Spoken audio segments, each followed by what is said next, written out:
இந்த சிசிடிவியில் இருக்க பொண்ணு இந்த வீடியோவுக்கு அப்புறம் என்ன ஆனாங்க? 2013 எலிசா லாம்போட ஒரு மாணவி லாஸ் ஏஞ்சல்ஸில் உள்ள செஞ்சில் ஹோட்டலில் ஸ்டே பண்ணியிருந்தாங்க. அவள் கடைசியாக இந்த ஃபுட்டேஜில் தான் உயிரோடு இருந்திருக்காங்க. எலிசா லிஃப்ட் பட்டனை ப்ரெஸ் பண்ண ட்ரை பண்ணுறாங்க. ஆனால் லிஃப்ட்டோட டோரு க்ளோஸே ஆகலை. அவங்க லிஃப்ட்டை விட்டு வெளியே போனோன்னே தான் டோரே க்ளோஸ் ஆச்சு.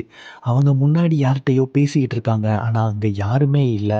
சிசிடிவிலையும் யாருமே பதிவாகலை. அவங்க காரிடரில் நின்று பார்க்காங்க. ஆனால் காரிடரில் யாருமே இல்லை. ஆனால் அந்த முழு சிசிடிவிலையும் ஒன்றுமே புரியலை. லிஃப்ட் டோரு க்ளோஸ் ஆகலை. அவங்களோட மூமெண்ட்ஸ் கூட நார்மலாகவே இல்லை. ரொம்பவே வித்தியாசமாக இருந்துச்சு. இந்த வீடியோவுக்கு அப்புறம் எலிசாவை எங்கேயுமே பார்க்க முடியலை. பல நாளுக்கு அப்புறம் ஹோட்டலோட ரூஃபில் ஒரு பெரிய வாட்டர் டேங்க்கில் அவங்களோட பாடி கிடச்சிது. அவங்க எப்படி அந்த வாட்டர் டேங்க்குள்ளே போனாங்க? லிஃப்ட் ஏன் க்ளோஸ் ஆகலை?